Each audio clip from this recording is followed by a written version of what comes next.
Hi, we're Travel with Deb and Matt. And this is our ultimate guide for everything you need to know before your trip to Greece.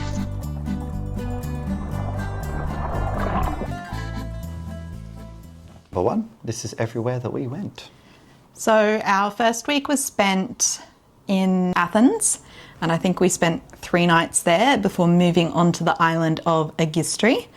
After that, we joined a Virgin Voyages cruise.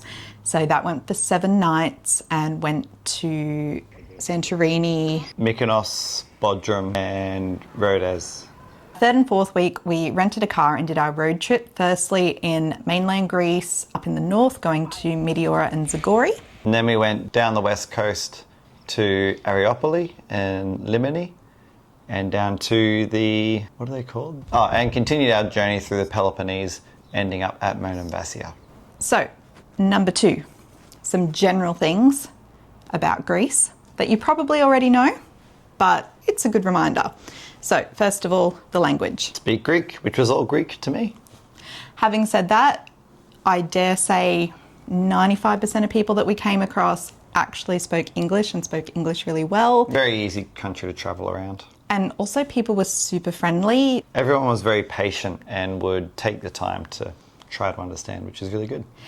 Obviously, it's really good to learn a couple of words. Hello, good morning, thank you, please, etc. I'm not going to butcher it with my pronunciation now. Now, when it comes to money in Greece, and they are using euros, being part of the EU, cards were very widely accepted. We basically use cards for everything, except the toll roads, which you'll see in the videos later on. For some reason, they didn't accept our cards. I think we only actually had about 100 euros in physical cash on us.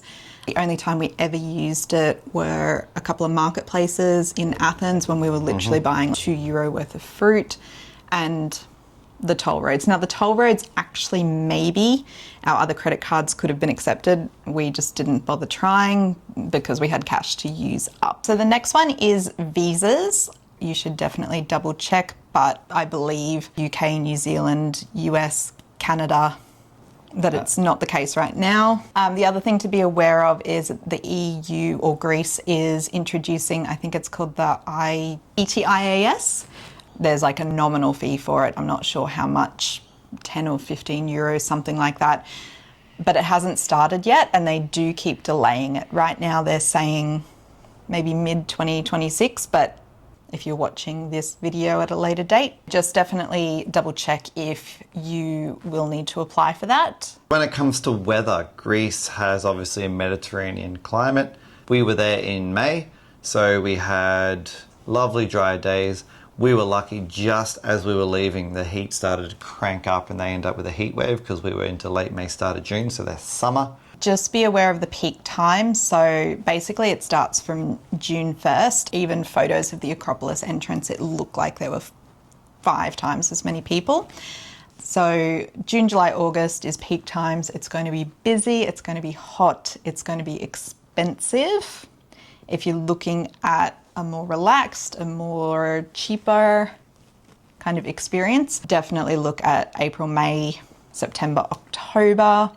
We still went swimming, like the water was cold, but it wasn't freezing. It wasn't horrifically the cold. sun was warm, so when you got out of the water, you didn't get cold. That's a good thing. And the other thing to keep in mind as well, especially if you're going to super popular destinations like Santorini and Mykonos, is to take a look at the cruise ship schedules.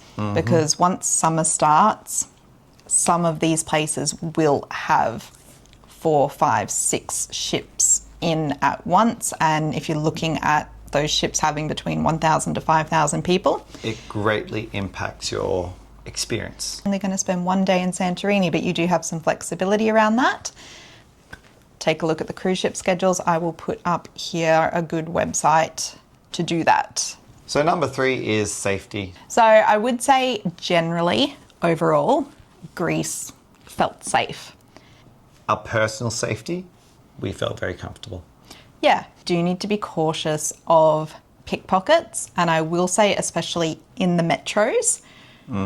Crowded, where people are smushed together. Keep all your stuff in your bag, not in your pocket. And if you're feeling uneasy, put your bag on the front rather than on the back if you're carrying a backpack. just so it's a bit more obvious, a bit more eyes on. When we were coming from the airport, it was Syntagma and then Monastiraki, so like two bigger stations. And people got off, tourists got on, and a lot of people who, if I had to generalise, look like pickpockets. That happens, like just aware of your surroundings.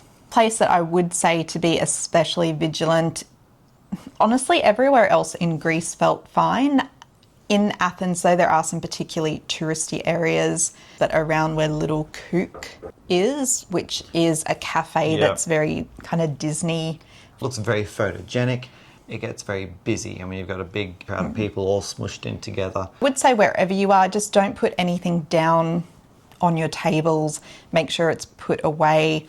I always use a crossbody bag and I just literally take it off so it's sitting around my waist. You do get a lot of theft of phones and things like that. Put a wrist strap on your phone, even though it's really annoying. Again, our personal safety, we felt comfortable ourselves. It's just that opportunistic theft of a phone left sitting on a table or just dangling off one shoulder rather than looped across your body, that kind of thing. Also, you'll come across protests quite often in Greece. Keep your distance from them in case anything does happen, but it's quite normal, I think, over there for protests to be constantly happening. So if you're not used to that, it might be a bit confronting, but otherwise it was fine. Just these are general safety tips that we actually follow in basically any city around the world. Okay, number 4, where to go and where to stay. In Athens, we stayed in the suburb of Oimonia. I do not recommend it. There's a whole lot of videos on YouTube about where to stay in Athens from people who have much more knowledge than we do. So if you're interested, go watch them. Our experience staying there though, look, I probably would actually stay there again if the price was right, but you do need to be aware that that area of Athens, you'll come across people on the street. Potentially see people. I don't know if we can say that. I might have to bleep that. Okay, you will potentially see people use illicit substances on the side of the road. Again, I didn't feel particularly unsafe if you're on your own, especially you're a woman on your own, or if you've got kids with you. Could be intimidating. Yeah, just a little bit confronting, so just be aware of that. The whole city of Athens feels gritty, like it's a very graffitied city and things like that. I don't think that makes it unsafe. It is what it is. But definitely, if you're not staying in the areas of Monastiraki or I think it's Siri, take a look at maybe where not to stay. Having said that, if I were to go back to Athens now, I would actually stay further out into the suburbs just because the metro was so easy to use and it was really cheap. If you're out of that city centre and you have to get a 5 or 10 minute metro to get into the city centre, it's not going to ruin your day. So a big part of any Greek travel adventure is going to the Greek islands. A lot of folks' itineraries, this is just where they're going. Athens, Santorini and Mykonos. Probably also adding in Milos nowadays too, since it's become very Instagram famous. Now, don't get me wrong, those islands are beautiful. However, especially if you're on a budget and you don't want it to be crowded, and if you want a more authentic experience, look beyond those 2 islands.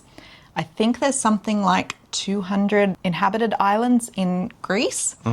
And they all have the beautiful water, the little cottages, the marble pathways. They all offer something. Yeah. I would suggest if you are spending a lot of time on the islands and island hopping, look at the ferry connections. Most of the time with the ferries, you could only island hop within that specific island group. So, for example, the Saronis Islands, very easy to get around there, very difficult to get from the Saronis Islands to the Cycladic Islands. Yeah. You'd always have to transfer through Athens or some other larger port. We decided to go to Agistri, which was an hour ferry ride from Athens, which gave us a nice island experience because we knew we would be going to a few other islands on our Greek cruise. And we did that as well just to also save time. We didn't want a 5 or 6 hour ferry ride when we knew we'd only be there for 2 nights. Yes. And we had planned on doing a road trip as well through mainland Greece. And once we got out of Athens, it was beautiful. We got some mountains, we got some history. And then once we're down the south to the Peloponnese with the crystal clear water, we get on the islands, but without having to leave the mainland. And definitely staying on the mainland did make it a lot cheaper for accommodation. And it just meant that we didn't have to deal with those logistics of the ferry as well. Now, obviously, northern mainland Greece, very, very different to the rest of the country. Until I started looking into it, I never knew that it looked like that. Yeah, beautiful mountains and hiking and forest. And also, down south, the weather completely changes, but you just don't have those super high prices. And the crowds. Yep, more local Greeks who travel to a lot of those places. So the next thing that we'll talk about is the cruise.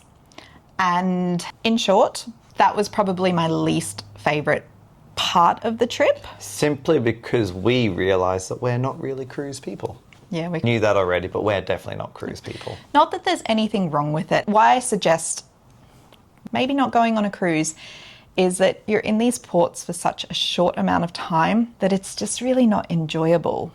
Like I say, I didn't especially love Santorini, but I'm sure if we spent 3 or 4 nights there. Saw it late in the afternoon or early in the morning as When there businesses weren't were opening people. up, and it wasn't just a mosh pit on every street, everywhere you went.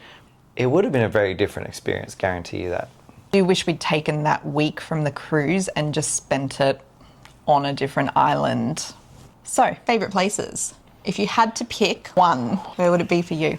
So Meteora was very impactful for me. Favourite place though in terms of whole picture, so the food, the landscape, the scenery, the people, just general vibe. Probably Vikos Gorge, like up mountains around, up in the mountains of Greece, yeah. This is really hard because so much of the trip was so good. I'm actually going to go the island of Rhodes. Yes, of all the places we went on the cruise, that was my favourite place as well. Because it's a bigger island as well. I think it's like the 2nd or 4th. It's like top biggest island, so I can't remember. Actually, so much to do there. It's one of the oldest historical Yeah, a lot cities. of history. The food looked really nice. Like we're not really shoppers, but the shopping looked really great. Port area, like the town area on Rhodes. Rhodes. We didn't even get out to explore the rest of it. Yeah, so I think that would be my favourite place, but it is a special, like, it's hard to pick. But I feel like you can't really go wrong in Greece in where you go. The thing I will say is that we do go over all of the places we went in more detail in all of our other videos. So if you are interested in what we did, how we did it, how much it cost, make sure you check those out. It is in our Greece playlist. Number 5, getting around. So in Athens, we pretty much just walked everywhere. It is a very walkable city. Just make sure you have decent shoes. We've both said ourselves, we can go for a hike all day on different terrain and our legs are fine. A long day walking around on hard, flat concrete hurts. So decent shoes if you're planning on walking. And don't be scared of using the metro. For longer distance travels, we did not utilise any buses or things like that on the mainland. Yeah, road tripping. So. Yeah, honestly, you do have the ability to hire a car instead of looking at the buses. I think you're going to save yourself a lot of time and logistics because it wasn't super straightforward. Prior to going to Greece, I did a bit of research on what it's like to drive on Greek roads. It's not that bad. Just drive with a bit of caution. We found the highways, like the bigger toll highways, they were not very busy. They were perfect, smooth, flat. Once you go into the smaller back roads, they do get a bit windy, a bit narrow. You might get potholes. You might get a random old Greek person who's just stopped in the middle of the road to go pick flowers. But just be aware that there may be something, and it's fine. It wasn't very difficult to drive around at all. Definitely do not drive in Athens.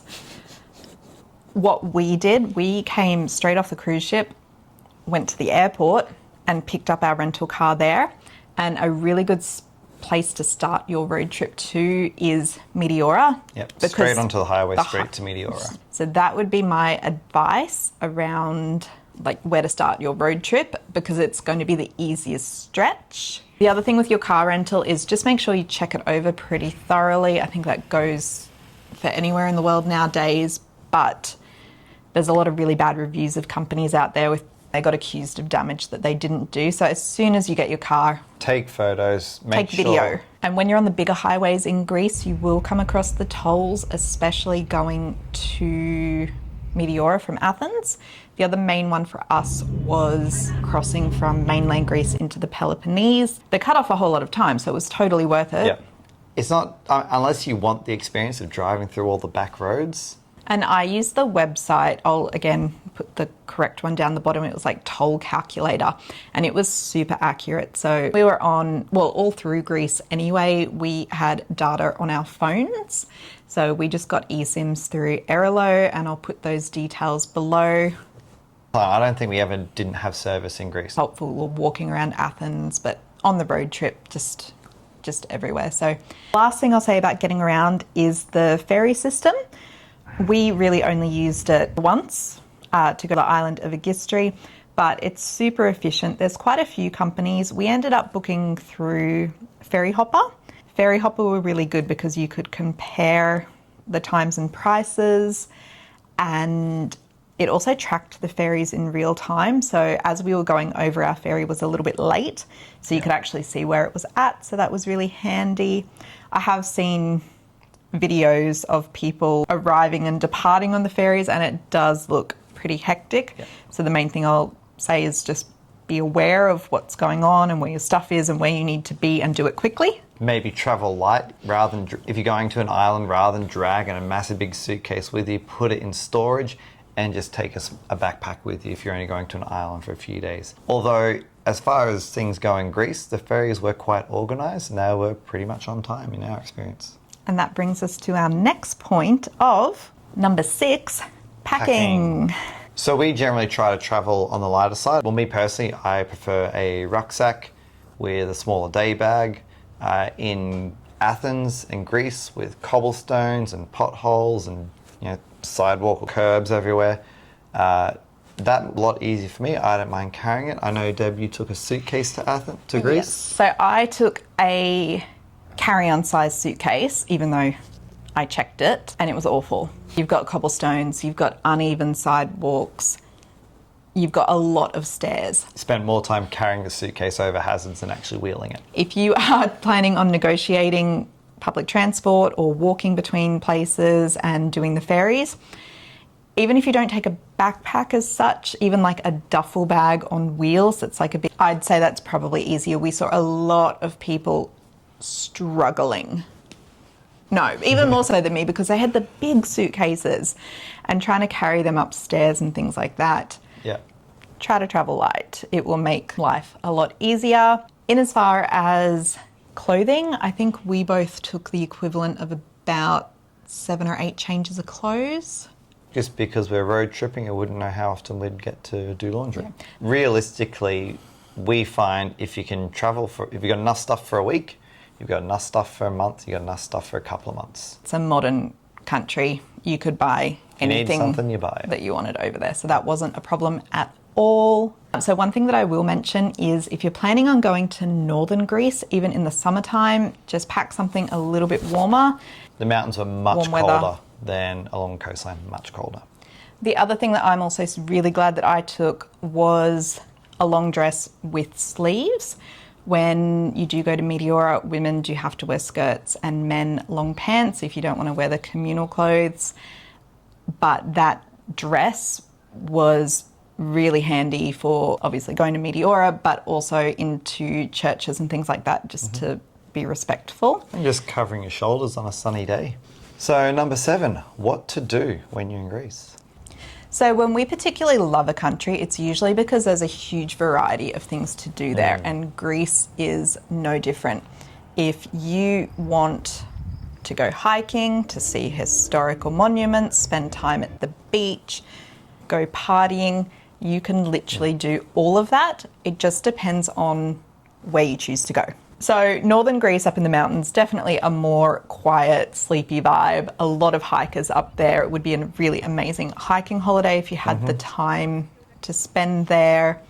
I dare say everywhere you go in Greece you can find historical monuments, but obviously if you want the really big ones, go to Athens. That's where you'll find them. Partying, coastline islands.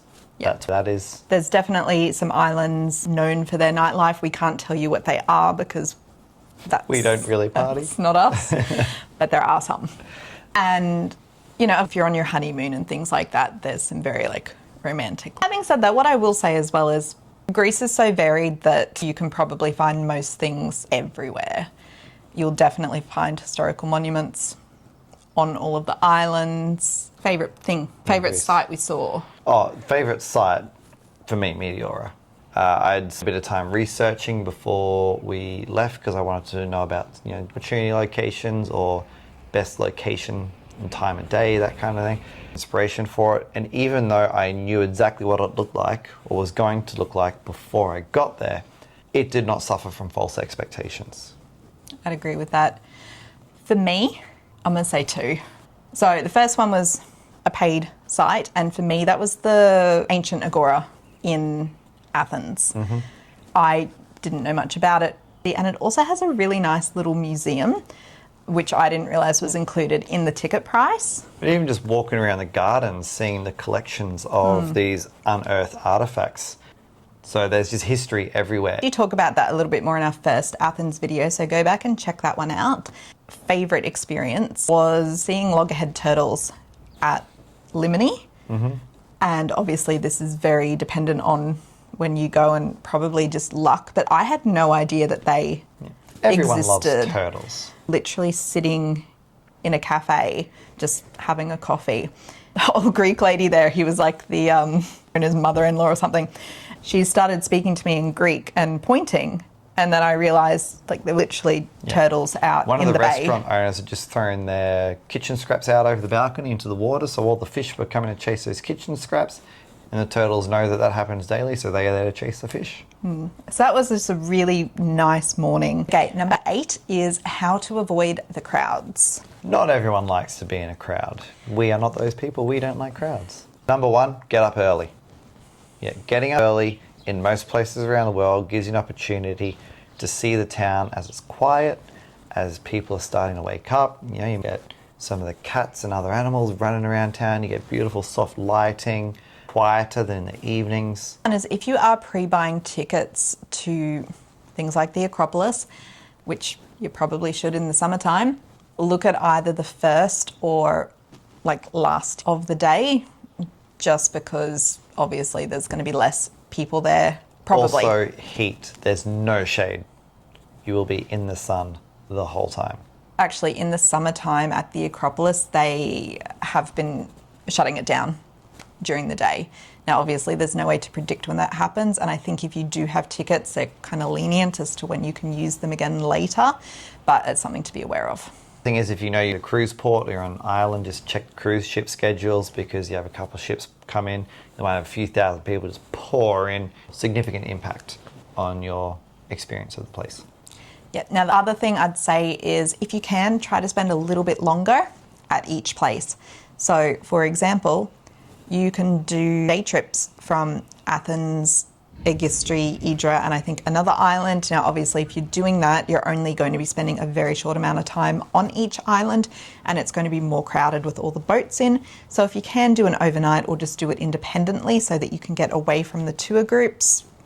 Yeah, same thing with places like Meteora. You can do it in a day trip, but you're going to be stuck there with all the other day trippers. Whereas if you have the opportunity, just spend a night or two there, then you can get up early in the morning and see it nice and quiet then, which again got us off that main crowded tourist route and a much more pleasant experience, a much more authentic experience. And then the last thing that I would say is, especially for the islands, try to avoid the very Instagram famous ones. You're probably having a bit less of an authentic experience because it's now more catering towards tourists. There's 200 other islands that you could look at. Yeah. We're number 9, food, my favourite topic. We definitely were on a budget and food was one of the things that we did cut back on, but I definitely don't feel like we went without. We definitely didn't go without. One thing that I would suggest, especially in Athens, is have a bit of a plan for food. We were like, we're there for 12 meals or whatever it was, and we had like 20 that we wanted to go. So we kind of had to pare that back and figure it out. And generally went to bakeries in the morning again to get pastries and stuff cheaper. Bakeries, you're looking at the bagazza, which is like the with custard filling. You've got the spinach and cheese pies. Spanakopita. Yeah, you've got kalori, which is kind of like the donut bagel situation. Plus heaps of other things. We would walk into bakeries and just be like, what do we choose from? Like, we didn't know what half of it was, but it all looked really good. They've got the cappuccino Freddos, which are like that. It's like an iced coffee with like almost like milkshake milk top. I think they foam the milk like a milkshake Like and in a pour that milkshake maker. on top of the iced coffee. A lot of gyros. A meal and a piece of bread, so... And it's super cheap. I think Yeah. the cheapest one we got was about €3, and like they were always very substantial. One thing I will say as well is if you're not picky, just trust the process. Just order whatever they have with everything and just be surprised by what shows up. When you go into restaurants, the dishes are typically designed to be served family style, so just keep that in mind. It's really... Taverna restaurant, all comes out together. Yeah, and it's really nice because you can kind of try things. So, favourite food? Specifically, not just the food, where did you get it from? Favourite food that was revolutionary for me, rice pudding with homemade apple jam at Hotel Serranos for breakfast. Yep. Do you want to pick one That more? was a game changer. Is the bagazza that we got from that random bakery at Meteora. Krista. The bakery was called Krista. Yep. In Castrati.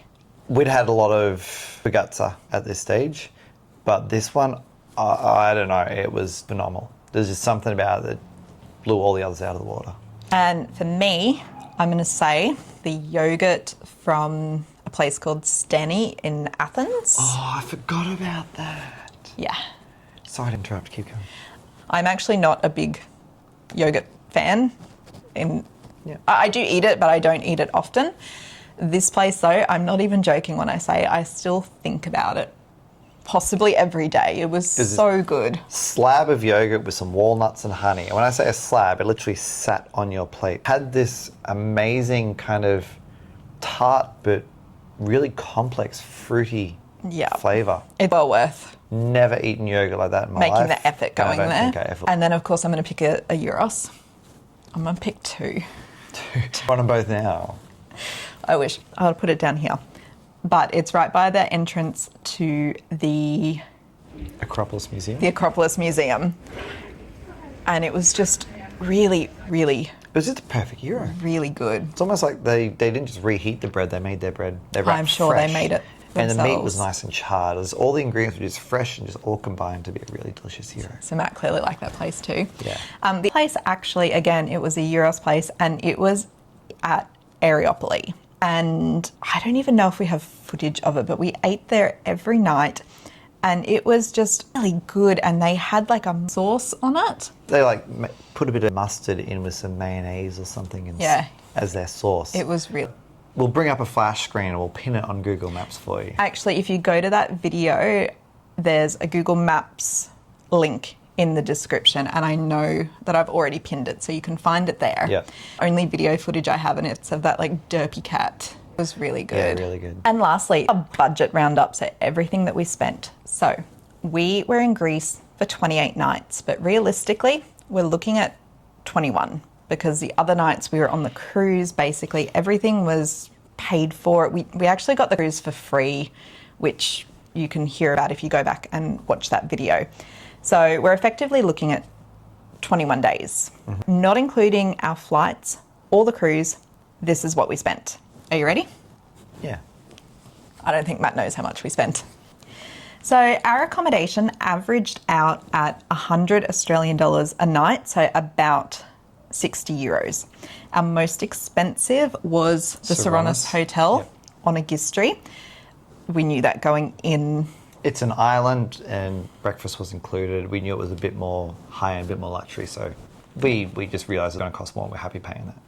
Our cheapest actually was at Meteora, where I think we only spent about €25 for the night at a little guest house that we... Yeah, that was standard room, no breakfast included, so of course cheaper.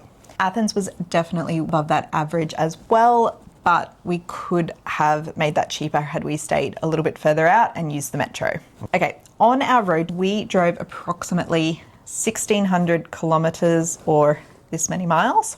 Actually, I think that would be about 1,000 miles. Over that time, we spent 75 euros in tolls. The majority of those were going from Athens to Meteora and then also crossing this bridge to get from mainland Greece to the Peloponnese. This bridge alone was 20 euro.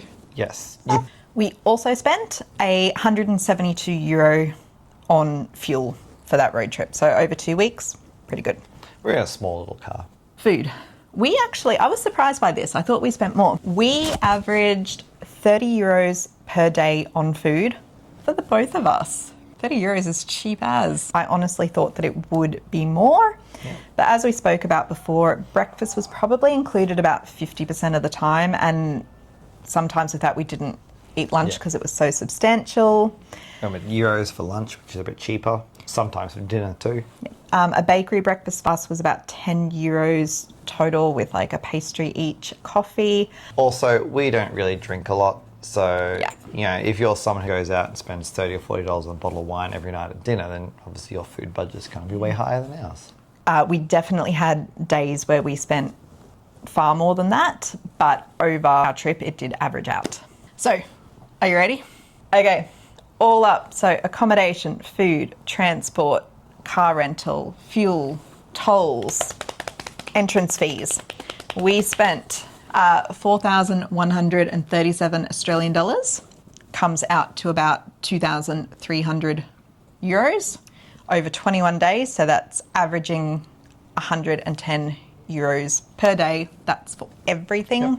Accommodation, for both of us. Food for 2 people. Yeah. So everything except our flights, because obviously that's going to depend on where you're coming from. Last question. Would you go back to Greece? Absolutely. Good food, lovely people, and so much more to explore still.